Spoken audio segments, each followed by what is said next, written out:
faces etched with practiced sorrow. Richard Blackwell stood at the front, his designer black suit impeccable, his expression appropriately grief-stricken. But the moment he stepped outside the funeral home's heavy oak doors, his mask slipped. His phone buzzed. One glance at the screen made his lips curve into the first genuine smile he'd worn all day. "Vanessa," he whispered, pressing the device to his ear as he walked toward his black Mercedes. "Baby, is it over? Are you free?" Her voice was honey-sweet through the speaker, tinged with excitement that made his pulse quicken. Richard glanced back at the funeral home where his wife of 10 years lay in her casket, surrounded by flowers and the tears of people who truly loved her. "She's finally gone," he breathed, his voice thick with relief rather than grief. "The insurance money will clear in 30 days. We can finally be together." A small gasp made him freeze. 20 feet away, partially hidden behind a magnolia tree, stood 8-year-old Destiny Carter Blackwell. Her dark eyes, so much like her mother's, were wide with shock and pain. The little girl clutched a single white rose she'd planned to place on her mother's casket. Their eyes met across the distance, and Richard's blood turned to ice. His stepdaughter had heard everything. "Daddy Richard?" Destiny's voice was barely a whisper, but it cut through him like a blade. "Mama's not really gone, is she?" The phone slipped from his suddenly numb fingers, clattering against the pavement as Vanessa's voice continued to chatter excitedly from the speaker. "I can't wait to move into that mansion, Richard. We'll finally have everything we wanted." Destiny took a step backward, tears streaming down her cheeks. "You wanted Mama to die?" Richard's world tilted on its axis. Everything he'd carefully planned, everything he'd worked toward, suddenly hung in the balance because of one little girl who'd been in the wrong place at the wrong time. But what Richard didn't know, what no one except 2 people in the entire world knew, was that Simone Carter Blackwell wasn't dead at all. 6 months earlier, Simone Carter Blackwell had been living what appeared to be a charmed life. Her tech company, Soltech Innovations, had revolutionized community-based social platforms, making her one of the youngest black billionaires in America.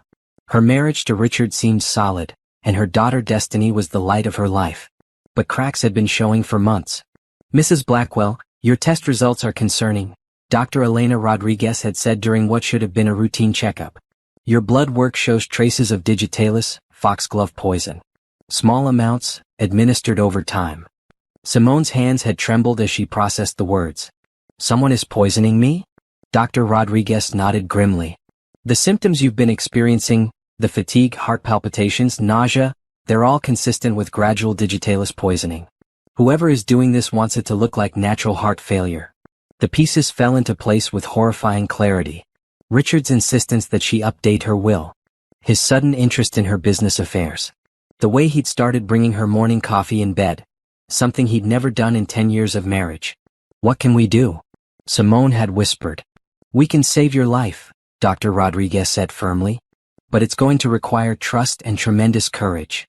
Now, as Simone watched her own funeral through a live stream on an untraceable phone, she felt her heart breaking for an entirely different reason. Her baby girl stood there, small and lost, discovering the man she'd called daddy for 3 years was a monster. "The hardest part is watching Destiny suffer," Simone said to Dr. Rodriguez, who sat beside her in the small safe house apartment they'd secured. "But if we tried to expose Richard without proof, he would have killed us both." Dr. Rodriguez squeezed her hand. "The plan is working, Simone. He thinks you're dead. He's getting sloppy confident. Soon we'll have everything we need." Through the phone screen, Simone watched as her grandmother Ruby Carter stepped forward to comfort Destiny. Even at 72, Grandma Ruby was a force of nature, her silver hair pulled back in an elegant bun, her spine straight with dignity. "Come here, baby girl," Ruby murmured, gathering Destiny into her arms. "Grandma's got you." Simone pressed her hand to the screen, wishing she could hold them both. "Soon," she whispered. "I'll come home soon." But first, she had to gather enough evidence to ensure Richard would never hurt anyone again. 2 weeks after the funeral, Richard sat in the mahogany-paneled office of Patterson, Hayes and Associates, drumming his fingers impatiently on the leather armrest of his chair. Across from him, elderly attorney Harold Patterson shuffled through papers with maddening deliberation. "The will is quite straightforward, Mr. Blackwell," Patterson said finally. "Mrs. Carter Blackwell left everything to her daughter, Destiny, with you as trustee until she reaches 18. Richard's jaw clenched. "Everything?" "Soltech Innovations, the mansion, all investments and properties. The total estate is valued at approximately $2.3 billion. Patterson peered over his glasses. Of course, as trustee, you'll receive a generous annual stipend for Destiny's care, $500,000 per year. $500,000? Richard's voice was tight with barely controlled rage. That's nothing compared to what Simone was worth. Perhaps, Patterson said mildly, but those were her wishes. She was quite specific about protecting her daughter's inheritance. After leaving the lawyer's office, Richard immediately called Vanessa. There's been a complication, he said through gritted teeth. Meanwhile, across town, Grandma Ruby sat at her kitchen table with Detective James Harper, a tall, patient man with kind eyes who'd been recommended by a friend. Destiny played quietly in the corner, but Ruby could see the little girl's ears perk up whenever Richard's name was mentioned. Something isn't right about this whole situation, Ruby told the detective. Simone was healthy as a horse, and suddenly she dies of heart failure at 35? And that man. She shook her head. He's not grieving. He's celebrating. Detective Harper made notes in his small pad. What makes you say that? He's already moved that woman into the house. That influencer girl with the fake everything. Claims she's there to help with Destiny, but that child comes to me crying every night. Has Destiny said anything specific? Ruby glanced at her great-granddaughter, then lowered her voice. She heard something at the funeral. About insurance money and being free. The child's been having nightmares ever since. Detective Harper closed his notepad. Mrs. Carter, I'll be honest with you, without solid evidence, there's not much I can do. But if you notice anything else suspicious, anything at all, you call me immediately. After he left, Ruby held Destiny close on the porch swing they'd shared so many evenings with Simone. Grandma Ruby, Destiny whispered, do you think Mama can see us from heaven? Ruby's heart ached as she smoothed the little girl's hair. I think your mama is watching over you every second, baby girl. And I think she'd want you to be brave and tell the truth when the time comes. What neither of them knew was that Simone was indeed watching. From a carefully hidden camera system Dr. Rodriguez had helped her install months before her staged death. Vanessa Price swept into the Blackwell mansion like she owned the place, her designer heels clicking against the marble floors that Simone had chosen with such care. Everything about her was perfectly curated for social media. The platinum blonde extensions, the surgically enhanced curves, the pouty lips that never seemed to close completely. This is all going to have to go, she announced to Richard, gesturing dismissively at Simone's family photos that still lined the hallway. It's so depressing having a dead woman staring at us from every wall. Destiny, who'd been quietly doing homework at the kitchen island, looked up with tears in her eyes. Those are pictures of my mama. Vanessa barely glanced at the child. Well, your mama's gone now, sweetie. Time to move on. She turned to Richard with a bright smile. Baby, when can we start redecorating? I have so many ideas. Soon, Richard said, though his jaw was tight with frustration. The will had been a devastating blow to his plans. We need to be careful about appearances. Appearances? Vanessa pouted. Richard, we've been sneaking around for 2 years. I want to be your wife, not your dirty little secret. From her hidden vantage point across town, Simone watched the live feed from her home security cameras, her hands clenched into fists. Seeing another woman in her house was painful, but watching that woman dismiss her daughter like she was nothing was unbearable. I'm going to destroy them both, Simone whispered to Dr. Rodriguez, who was reviewing financial documents at the small kitchen table. Patience, the doctor cautioned. We need more evidence. Right now we have suspicion and a recorded phone call. We need proof of the poisoning, proof of motive, and proof of intent. On the screen, they watched as Vanessa continued her tour of the house, criticizing everything Simone had built and chosen. But it was what happened next that made Simone's blood run cold. Vanessa knelt down to Destiny's eye level, her fake smile plastered in place. Listen, little girl, I know this is hard for you. But your daddy and I are going to take really good care of you. All you have to do is be a good girl and do what we say. You're not my mama, Destiny said quietly. Vanessa's smile faltered for just a moment, revealing something cold and calculating underneath. No, I'm not. But I'm going to be your new mama soon, whether you like it or not. So you better start getting used to it. The threat in her voice was subtle but unmistakable. Richard, who'd been on a business call, missed the entire exchange. Simone was already reaching for her phone when it rang in her hands. Grandma Ruby? Baby girl, you need to come get this child. Ruby's voice was tight with worry. I don't care what kind of plan you got running, Destiny needs her mama. That woman is up to no good, and your husband. Ruby's voice cracked. He's not the man we thought he was. What happened? Destiny called me crying. Said the blonde woman told her she better start remembering who pays for her food and clothes if she wants to keep living in that house. What kind of person talks to an 8-year-old like that? Simone closed her eyes, fighting every maternal instinct screaming at her to run to her daughter immediately. A few more days, Grandma Ruby? I promise. Just a few more days. But as she watched Vanessa's true nature emerge on the camera feed, Simone wondered if her daughter could survive that long. 3 days later, Destiny sat in her bedroom at Grandma Ruby's house, carefully drawing in the notebook her great-grandmother had given her.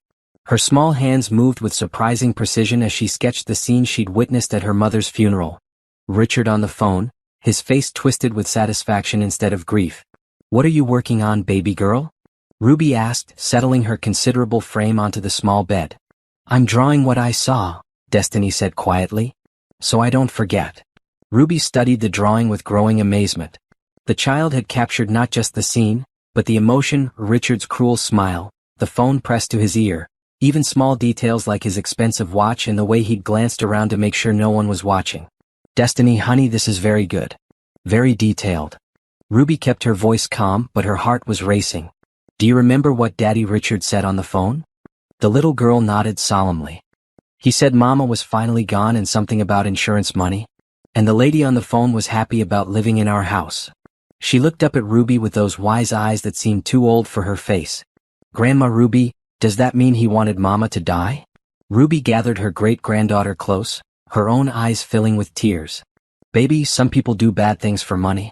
But you did nothing wrong, and your Mama loved you more than anything in this world. I miss her so much it makes my tummy hurt. I know, sweetheart. I know. That evening, after Destiny had fallen asleep, Ruby called Detective Harper. I need to show you something, she said. And I think you need to talk to my great-granddaughter. The next morning, Detective Harper sat across from Destiny at Ruby's kitchen table, a gentle smile on his weathered face. I hear you're quite an artist, Miss Destiny. She nodded shyly, sliding her notebook across the table. Harper's eyebrows rose as he studied the detailed drawings. Not just the funeral scene, but others too. Richard bringing her mother coffee in bed every morning. Vanessa visiting when Destiny was supposed to be at school. Phone conversations overheard through closed doors. Destiny, these drawings tell a story, Harper said carefully. Can you tell me about this one? She pointed to a sketch of Richard and a woman in the kitchen. That's when I was supposed to be sleeping, but I got scared of the thunder. Daddy Richard was showing that lady papers and saying something about how much money Mama had. Harper made notes, his expression growing more serious with each revelation. When was this, sweetheart? Before Mama got sick. Maybe 2 months before. The detective exchanged glances with Ruby. A child's testimony could be powerful, but they needed more than drawings and overheard conversations. Miss Destiny, would you be brave enough to tell these stories to a judge someday? To help make sure justice is done. The 8-year-old straightened her shoulders with a dignity that reminded Harper of her great-grandmother. If it helps catch the person who hurt my Mama, yes sir. I'll tell the truth. After Harper left, Ruby held Destiny close and whispered a prayer for strength. Neither of them knew that across town, Simone had been watching their every move, her heart swelling with pride at her daughter's courage. The plan was working, but the hardest part was yet to come. Dr. Elena Rodriguez had been collecting evidence for months, but it was the hair sample from Simone's brush that provided the breakthrough they needed. In her private lab she ran test after test, documenting the gradual buildup of digitalis in Simone's system over a 6-month period. It's all here, she told Simone as they reviewed the results in their safe house. The poisoning pattern, the calculated dosages designed to mimic heart failure, even the timeline that corresponds with when Richard started bringing you morning coffee. Simone studied the charts, her anger building with each piece of evidence. He was killing me slowly for months.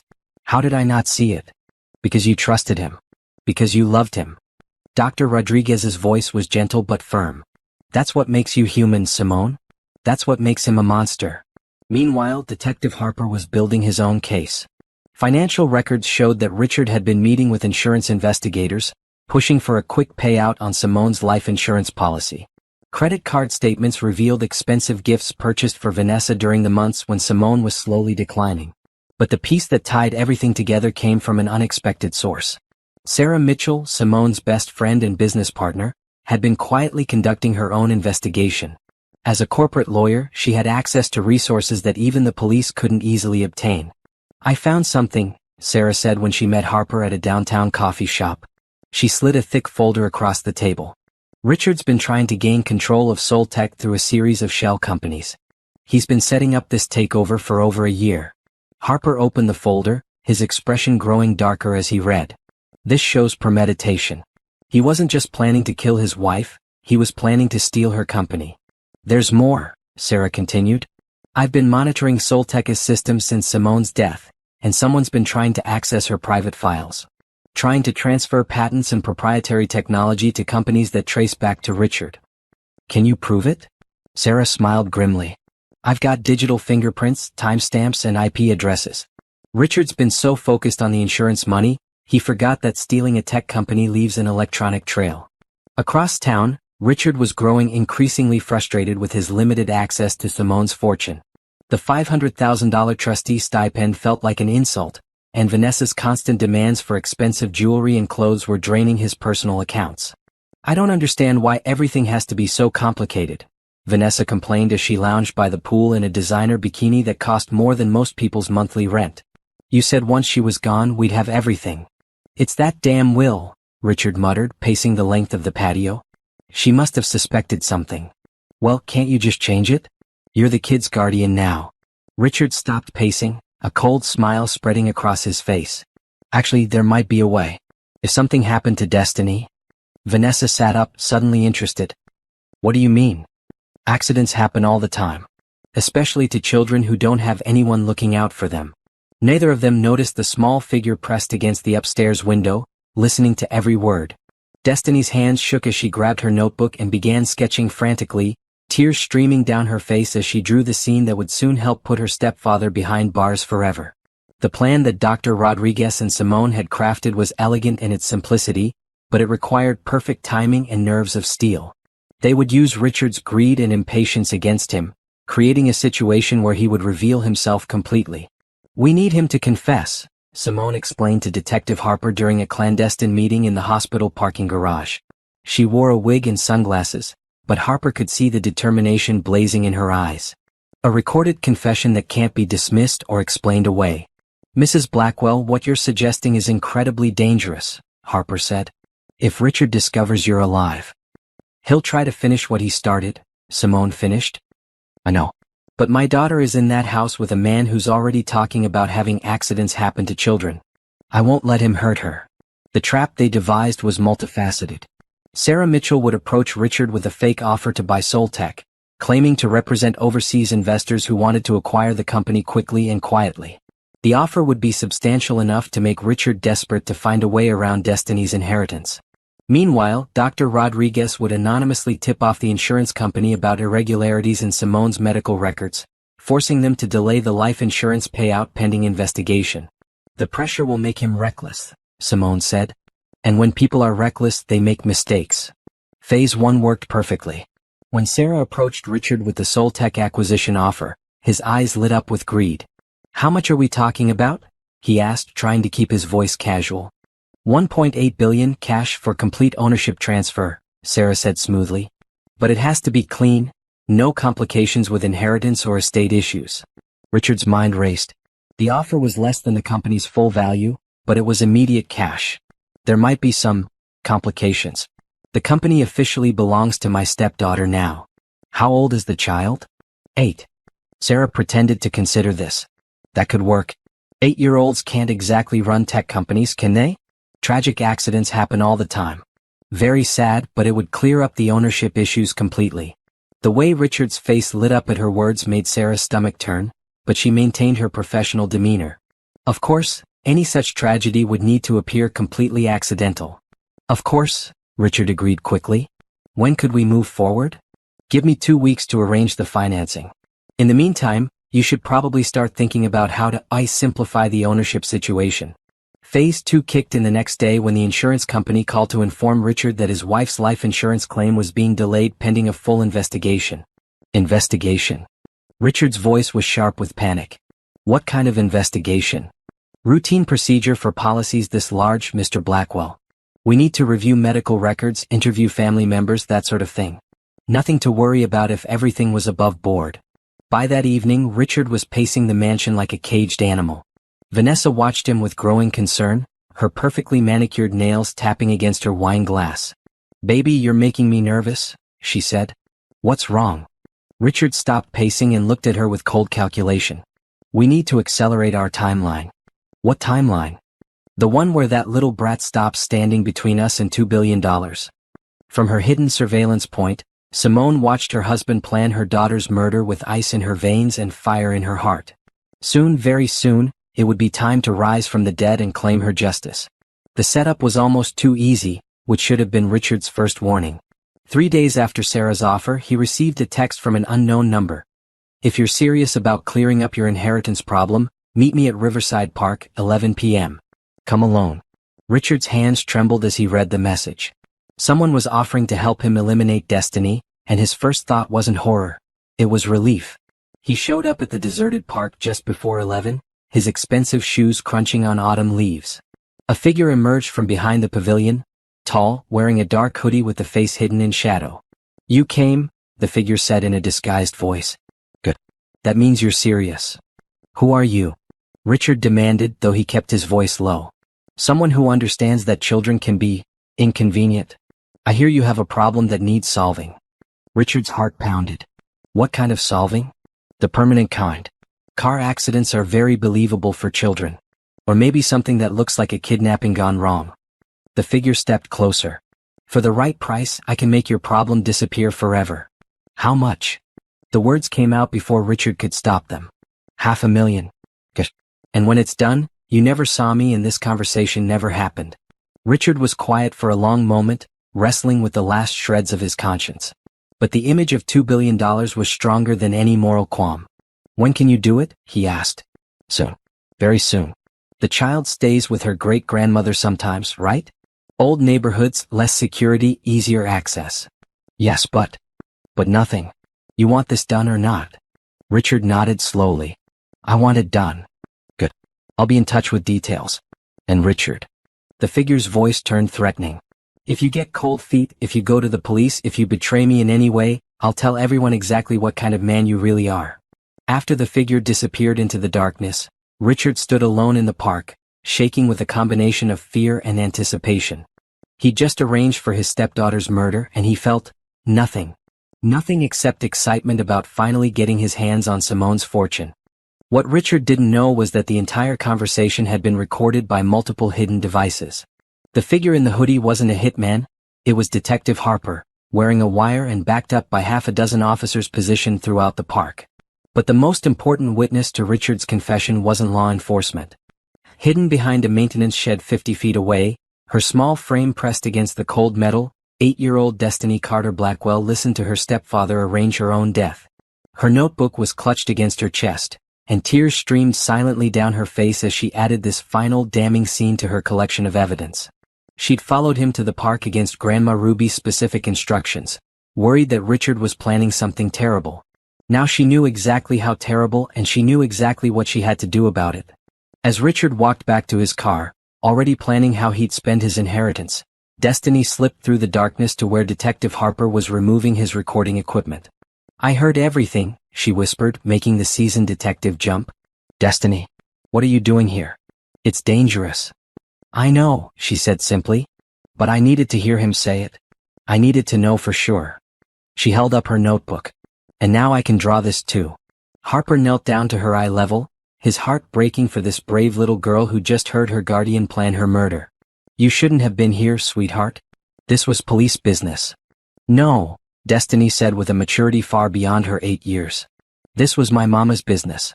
And she would have wanted me to be brave and help catch the bad guy." As Harper called for backup to arrest Richard, neither of them noticed the figure watching from the treeline, a woman with tears streaming down her face and love blazing in her eyes as she watched her daughter stand up for justice with courage that would have made heroes proud. Tomorrow, Simone Carter Blackwell would rise from the dead. Tonight, she was simply a mother whose heart was breaking with pride. The courtroom was packed to capacity the next morning as news of Richard Blackwell's arrest spread through Atlanta's social circles like wildfire. The charges were staggering: attempted murder, conspiracy to commit murder, insurance fraud, and theft of intellectual property. But the biggest shock was yet to come. Judge Patricia Brooks, a dignified woman with silver hair and sharp eyes, called the court to order just as the back doors opened. A murmur rippled through the crowd as a woman in an elegant black suit walked down the center aisle, her head held high, her steps confident and strong. Richard looked up from the defendant's table and his face went white as a sheet.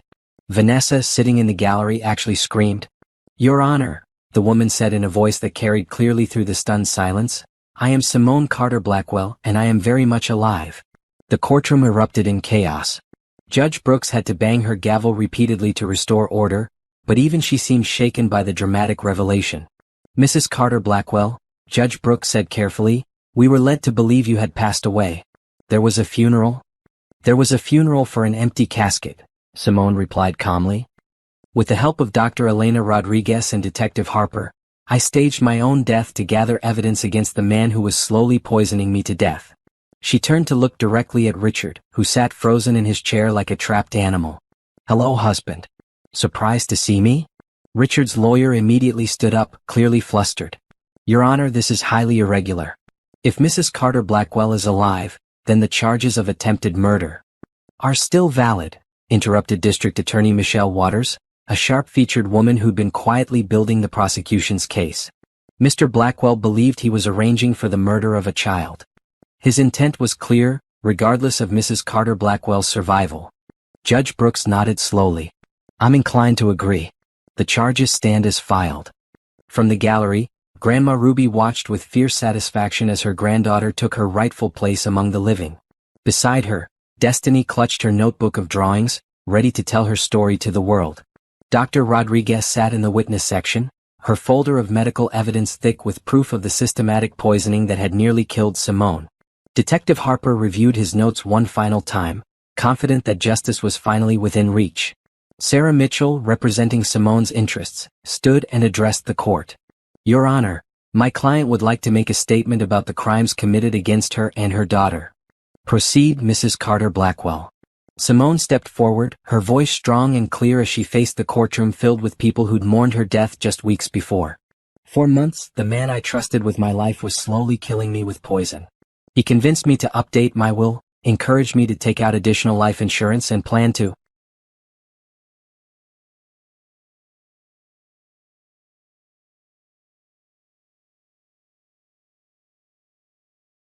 steal my company after I was dead.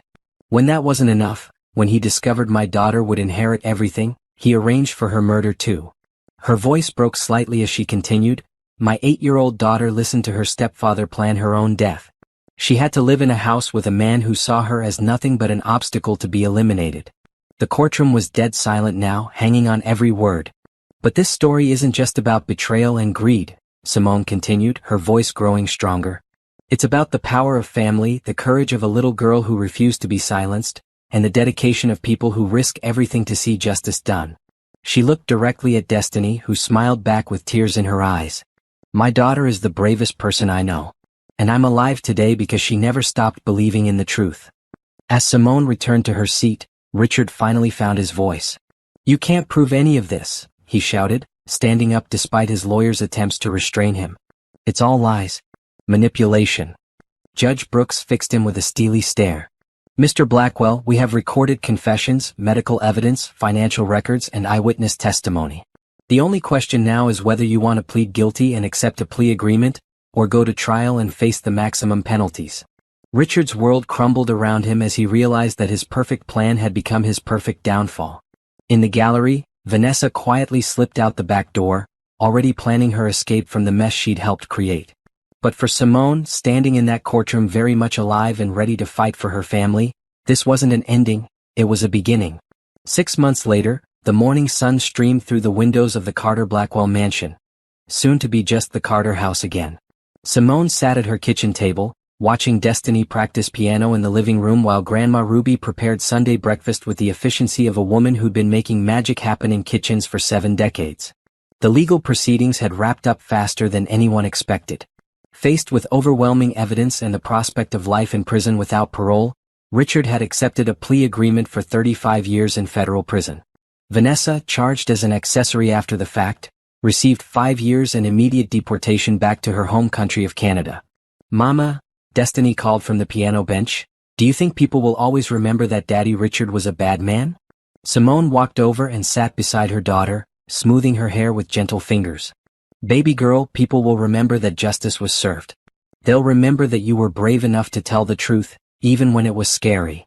Are you sad about Daddy Richard? It was a question Simone had wrestled with for months. I'm sad about who I thought he was, she said honestly. I'm sad that he chose money over love. But I'm not sad that he can't hurt us anymore. Destiny nodded seriously, then brightened. I'm glad you came back from heaven to catch the bad guy. Simone laughed, the sound rich and joyful in a way it hadn't been for years. I was never in heaven, sweetheart. I was just hiding until it was safe to come home. Like a superhero. Exactly like a superhero. From the kitchen, Ruby called out, "Y'all come eat before this food gets cold." And Simone, Detective Harper called. He's stopping by later with some final paperwork. As they gathered around the table, 3 generations of Carter women who'd survived the worst and come out stronger. Simone felt a peace she hadn't known was possible. Soltech Innovations was thriving under her renewed leadership, with Sarah Mitchell as her trusted business partner and co-CEO. The insurance company had not only cleared Simone's name but had also paid out a substantial settlement for the emotional distress caused by their delayed investigation.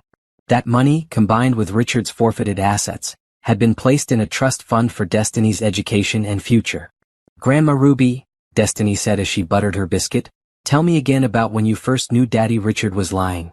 Ruby chuckled, her eyes twinkling with pride. "Baby girl, I knew something was wrong when that man shed more tears over spilled coffee than he did over your mama's death. A grandmother's intuition is never wrong." Dr. Rodriguez had become more than just their ally, she'd become family. Her courage in helping stage Simone's death had saved both their lives, and now she served as the family's personal physician and trusted friend. Detective Harper stopped by that afternoon, not with paperwork but with news that made them all smile.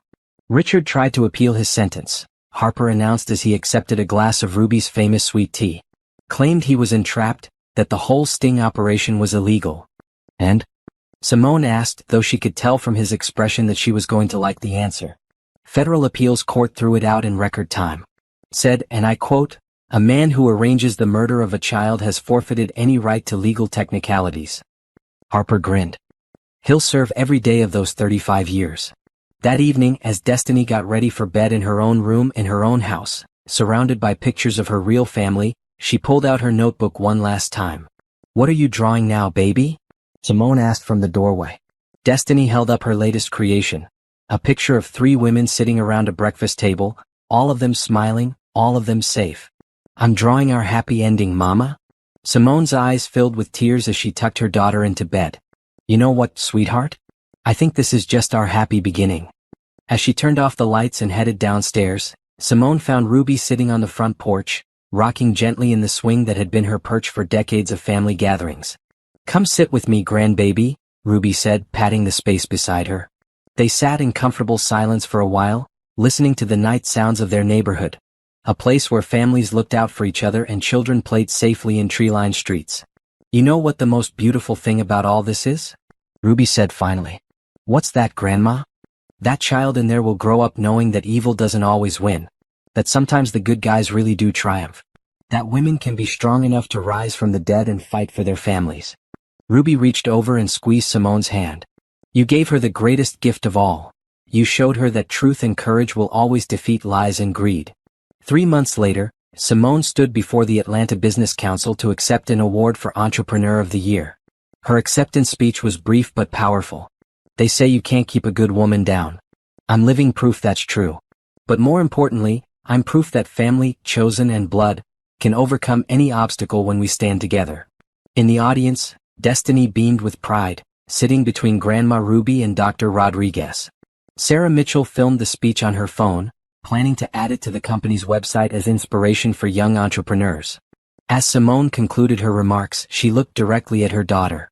"To every little girl watching tonight, be brave enough to tell your truth. Be strong enough to stand up for what's right. And never, ever let anyone convince you that you're not worth fighting for." The applause was thunderous, but the smile on Destiny's face was worth more than any award. Later that night, as the family celebrated at home with takeout Chinese food and Destiny's favorite chocolate cake, Simone reflected on the journey that had brought them here. She'd lost a husband, but she'd gained something far more valuable. The unshakable knowledge that she and her daughter could survive anything together. Mama, Destiny said as they cleaned up the kitchen, when I grow up, I want to help catch bad guys like you did. What kind of bad guys? The ones who hurt families. The ones who think children don't matter. Destiny's voice was serious, determined. I want to make sure kids are safe. Simone knelt down to her daughter's eye level, seeing so much of herself in those wise brown eyes. Then that's exactly what you'll do, baby girl. And I'll be right there cheering you on. As they turned off the lights and headed upstairs, Grandma Ruby called out from her room, "Y'all remember, tomorrow's a new day and we get to live it together. That's the best blessing of all." Simone tucked Destiny into bed one more time, kissed her forehead and whispered, "Sweet dreams, my brave girl. Tomorrow we get to keep building our happy story." And as the Carter house settled into peaceful sleep, protected by love and strengthened by truth, Simone knew that some endings were really just beautiful new beginnings.